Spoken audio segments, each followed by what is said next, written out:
खुलुमबाय लोगोफोर, नोंथांमोनखौ डियार ब्रह्म चेनेलाव आरो फिन खेबसेबाव बयखौबो बरायनाय जाबाय। आं दिनै नोंथांमोननि सिगाङाव आरोबाव माखासे गोदान सानसेनि खौरां लानानै फैबावलायबाय।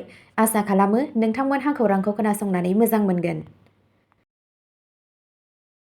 गिबि खौराङावनो दङ मुसलपुराव UPPLनि गिदिर जयनिं मेल।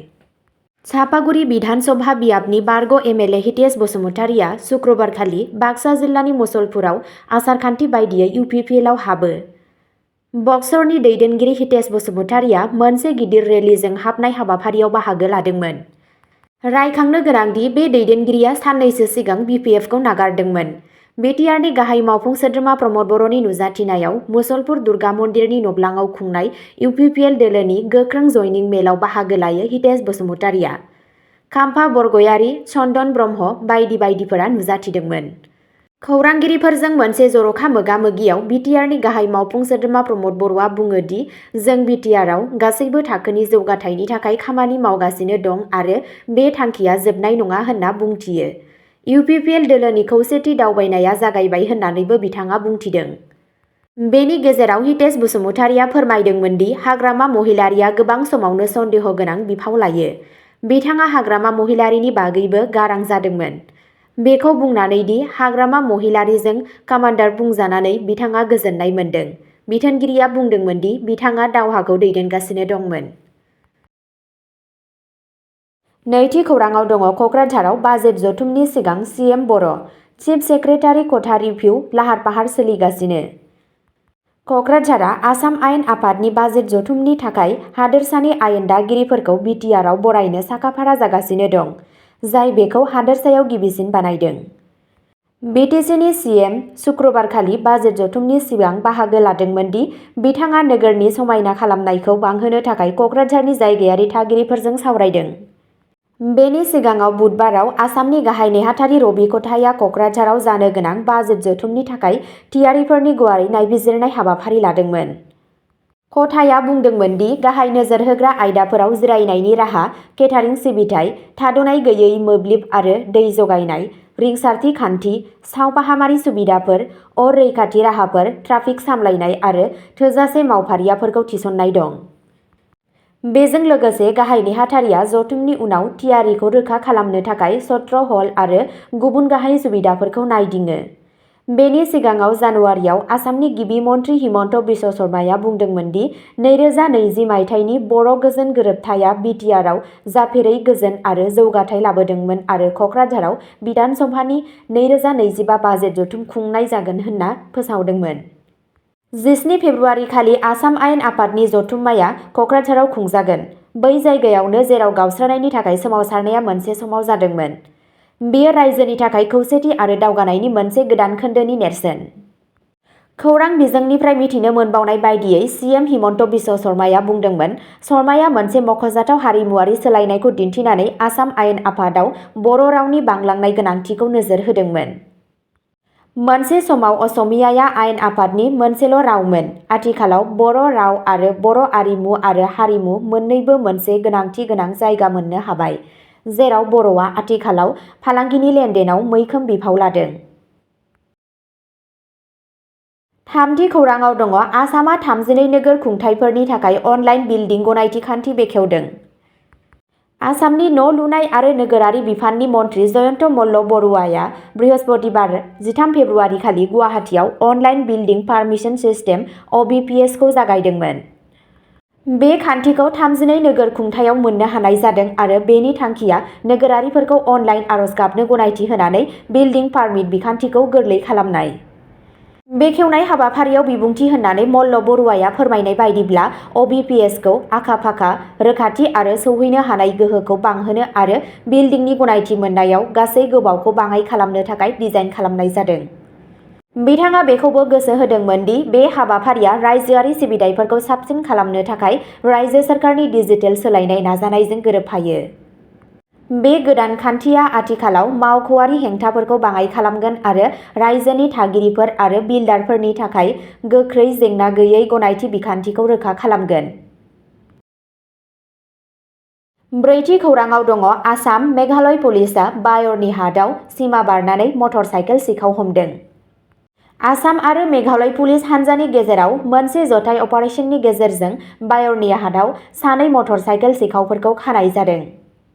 सन्देह गोनां 30 बोसोर बैसोनि हिलबाद सांमा आरो 28 बोसोर बैसोनि जिपिलसन एम माराकखौ गुवाहाटीनि हाथिगाव पुलिस थानानिफ्राय मावख'गिरिफोरा खादों।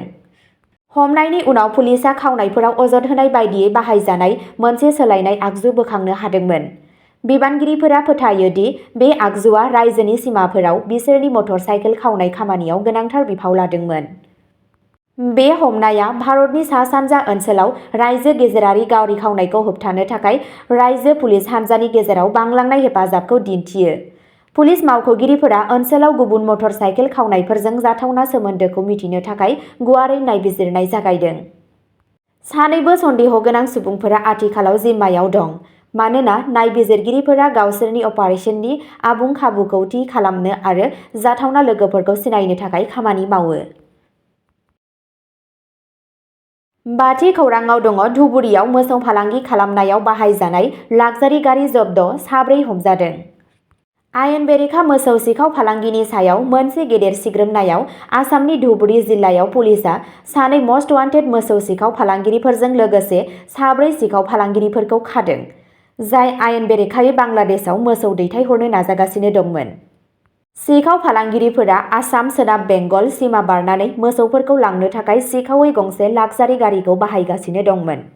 गारिनि सालायगिरि जाहांगीर आलम आरो बिथांनि लोगो अनिसुर रहमान सानैबो तामारहाट पुलिस थानानि सिङाव थानाय पलासखान्थिनि थागिरिमोन। बिथांखौ गोख्रैनो हमनानै लानाय जादोंमोन। सोंनाय फिननायाव बिसोरो ओनसोलाव सोलिबाय थानाय गिदिर सिखाव फालांगि नेटवार्कनि सोमोन्दै गुबै फोरमायथिखौ फोरमायदोंमोन। बिसोरनि सिमान लानायनि उनाव पुलिसआ भारत-बांलादेश सीमा खाथिनि धर्मशाला ओनसोलाव नैथि नायग्रोमनाय खालामो, जायनि जाहोनाव माथिरसरनि सानै मस्ट वान्टेड मोसौ फालांगि खालामग्रा सरहाद आली आरो कादान्सिपारानि मफाजल शेखखौ खानाय जायो।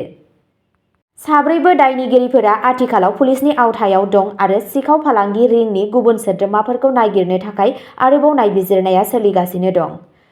आयेन बाहायग्रा एजेन्सिफोराबो सीमा बारनानै लांखारनायाव लोब्बा थानाय जथाय दायनि सोमोन्दोजों जाथावना सोमोन्दोखौ नायबिजिरगासिनो दं आरो इयुनाव बेबायदि दायफोरखौ होबथानो थाखाय सीमा रैखाथिखौ गोख्रों खालामनो नाजागासिनो दं। 6थि खौराङाव दङ साब्रै रहिंगियाफोरजों लोगोसे साबा आयेन बेरेखा हाबफैग्राफोरखौ भारत-बांलादेश सीमायाव होखारहरदों। आसामाव श्रीभूमि पुलिसआ भारत-बांलादेश सीमायाव गोख्रों नोजोर लाखिनानै साबा आयेन बेरेखा हाबफैग्राफोर, 4 रहिंगिया आरो सासे बांलादेशीफोरखौ भारतआव हाबनो नाजानायखौ हमदों। सुबुंफोरनि सिनायथिखौ आब्दुल राज्जाक, साद्दाम हुसैन, मकटुल हुसैन, नुरुल आमीन आरो हाफसा बिबि महरै खालामनाय जादों।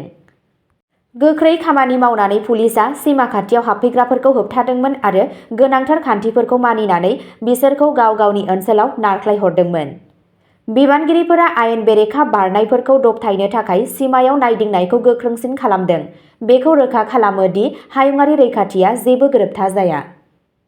मावख'गिरिफोरा गनायथि गैयै हाबनायखौ होबथानो थाखाय गावसोरनि रादायखौ फिन खेबसे बुंफिनदोंमोन आरो गोख्रोङै बुंदोंमोन दि आयेन बेरेखा हाबफैनायनि जायखिजाया नाजानायखौ गोख्रों राहा लानाय जागोन।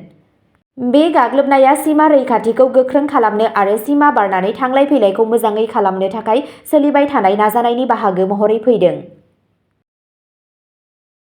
7थि खौराङाव दङ गुवाहाटीनि गणेशगुरियाव बिबार फानग्राखौ खास्रि-बिस्रियै बुदों, गाग्लोबग्राखौ हमदों।